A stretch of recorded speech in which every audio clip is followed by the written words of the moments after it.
Hi, my name is Claire Scally, and this is how I became a medical assistant. So I interned at ESSA Health Primary Care Partners. That's the office in South County on Chestnut Ferry. I was extremely excited to work here because I was basically interning as a medical assistant. We saw a wide range of patients from people who are 20 years old to 100. That made my job extremely interesting. Some things about me is I chose collegiate for their courses. Collegiate School of Medicine and Bioscience is the reason why I came. I took PLTW courses, which is Project Lead the Way. This is where biomedical innovations, medical interventions, and human body systems. I also took AP Biology and AP Chemistry. Some activities I do is I'm the captain of the speech and debate team, I'm the president of the National Honor Society, and I'm also the captain of the girls soccer team. For my future, I'm going to Marquette University for nursing, specializing in ER. So a quick overview of what I'll be talking about in this presentation. I'll start with what is a medical assistant. I'll then do a walkthrough of what rooming the patients is like. I'll then talk about some medications that I learned. Then I'll talk about the tons of different procedures that I got to perform. And then at the end, what this has meant to me. First, what is a medical assistant? When you go into your doctor's office, the first person you see is either a nurse or a medical professional. And at ESSA Health, the first person you see is a medical assistant. This basically gets a rundown of why you're here, gets your medical history, and just gets everything that you need to know. Along with that, we also collect patient records. Let's say you're in the hospital or urgent care. We'll send a fax or we'll call, say, hey, we need these x-rays. Or we complete necessary procedures. After the primary doctor or nurse practitioner goes in, they'll tell us what we need to do, which I'll talk about later. We are also the person that communicates with patients most. When patients want to get direct questions to their doctor will then tell us and we'll give them a call. How to room a patient. So when I first started, I was just shadowing. I was everywhere just trying to get to know as many people as possible to see as many things as possible. But as time went on, as I gained more confidence and the people around me gained more confidence in my abilities, I began to do it completely on my own. So to start off, I walk into the room, I check their date of birth and their pharmacy to make sure the patient in front of me is the patient that matches what's on my laptop. I then will reconcile medications, making sure that what the patient is taking is what we have on this chart is what the patient is taking. 9 times out of 10, they are different. Then I ask if they've been in the hospital or had any recent surgeries, again, double checking their medical history.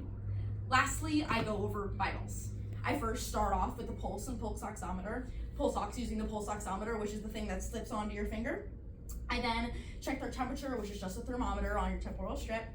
And then I check their BP, which is their blood pressure. We use a manual blood pressure at ESSA. It just goes around your cuff, and then you have around your arm using the blood pressure cuff, and then you use your stethoscope, place it right here, and you listen to your heartbeat.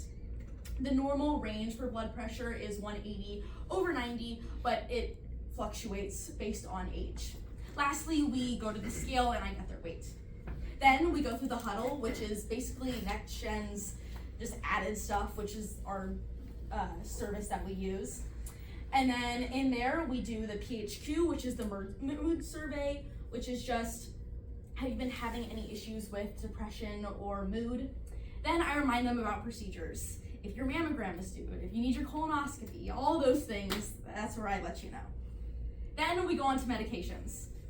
When I had any downtime, I wanted to go through patients' charts and I looked up what medications did and how to say them.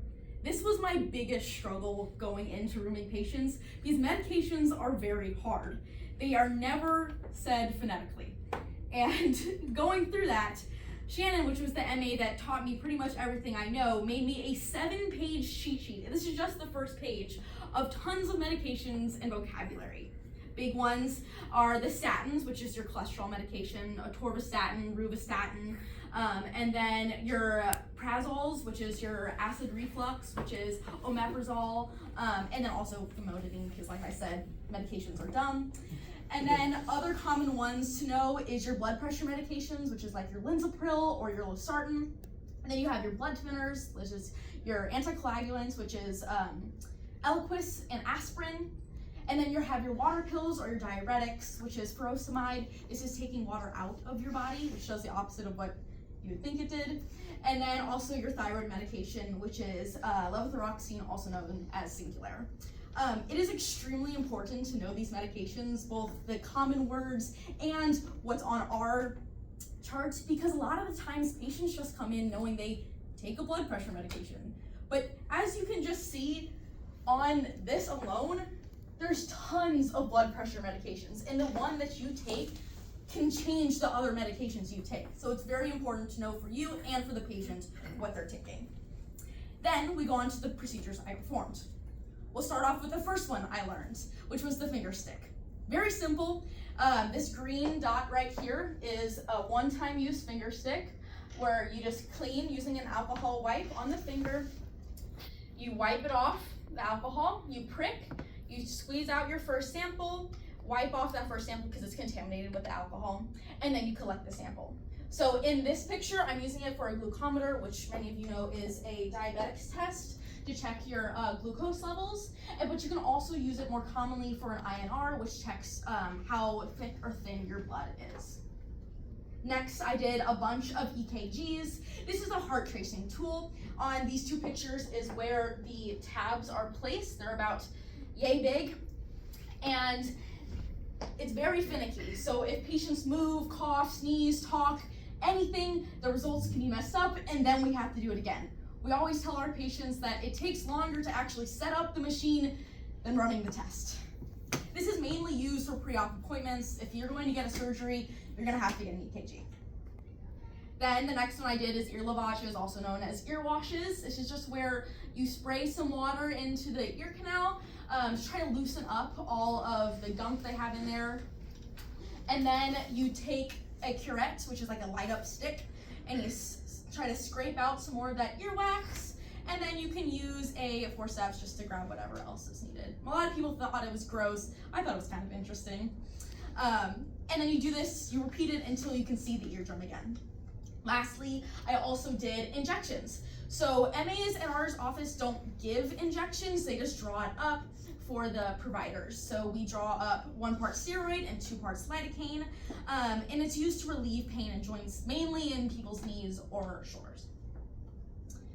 So my biggest feat was drawing blood. This was the main thing I was nervous about. On here is the procedure that I would do, but I'm going to talk more about how I felt about it. When I was coming in, I watched a lot of times people drawing blood. I was in the lab where basically all they did was draw blood. I learned all about the different tests, the different tubes, all about it. And every time I would leave the room, one of the MAs would be, "Did you do it?" "No, I didn't do it, I just watched." I was waiting for the rubber arm to come so I can stick somebody that wasn't a person. And then finally they said, "The rubber arm's not coming, stick somebody." So I did. I stuck somebody first time, and this is me holding my first vial of blood. I was very excited. And after that, I was hooked. I loved it. I loved the thrill of getting someone first try, people being super scared, and then being like, "Oh, that wasn't that bad." It made me feel really good about myself, because that meant I was good at my job. It also meant that I needed to show fake confidence. I needed to show with myself and the patient that even though I was scared, I didn't look scared. I looked strong. I looked that I'm gonna stick their vein first time and I'm gonna get it right, and they're gonna feel no pain and they can leave. That was my goal.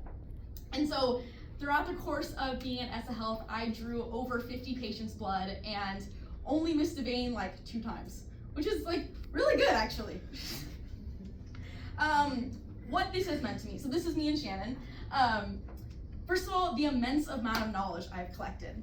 While this was both a struggle and a plus, I learned a ton. And since I want to be a nurse and I'm going to nursing school next year, this is going to put me ahead of the game, and I am so excited for it. That being said, without the confidence of the people around me, I would have not remembered anything.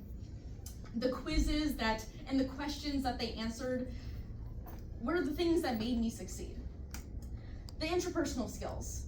Like I said, I met and I talked to a ton of different people. Of course, there were recurring patients, but even the new patients, I loved talking to them. my favorite thing was one time, I was roomed a patient, I drew their blood, I came back in a couple times because the provider was being slow, and I was cracking jokes, I was just talking to them, right? And at the end, they said, "You've really made my year. I've had a friend who has been dealing with cancer and have been in a really rough spot, but you really made my year." And that's my why, is when people are going through hard times, you need to be there to help them get through it, help them feel better, just help them. And even though I wasn't in the ER, I was in a space where I know I could make a difference.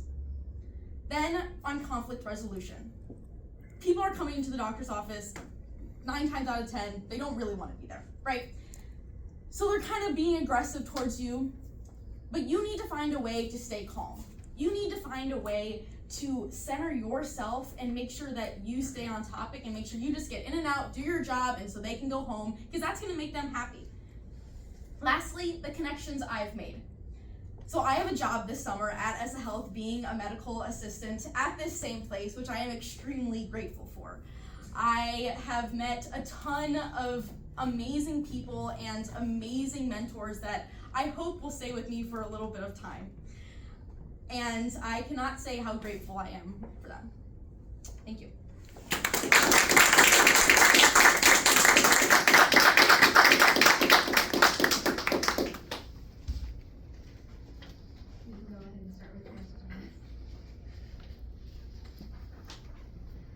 Thank you so much, and I think this is what we want internships to be about.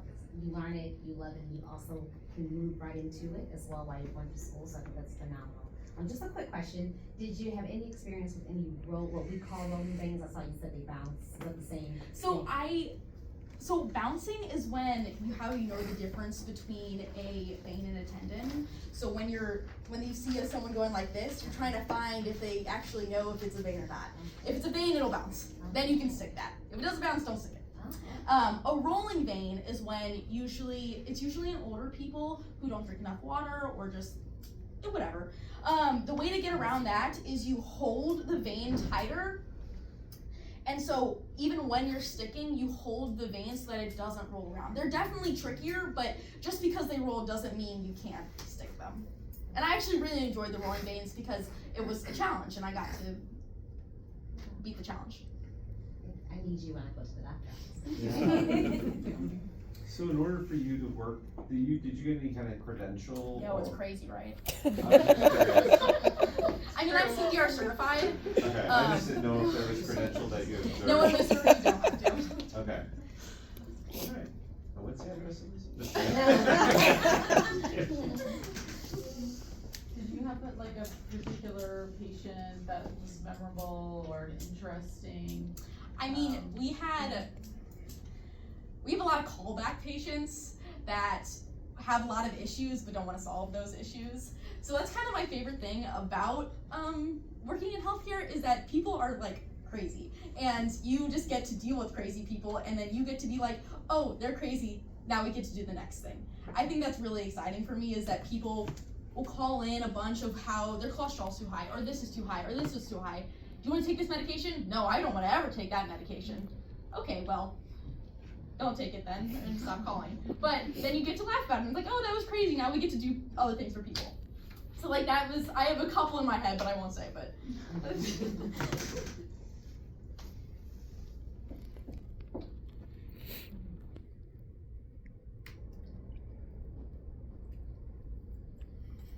other questions? Thank you, really appreciate it.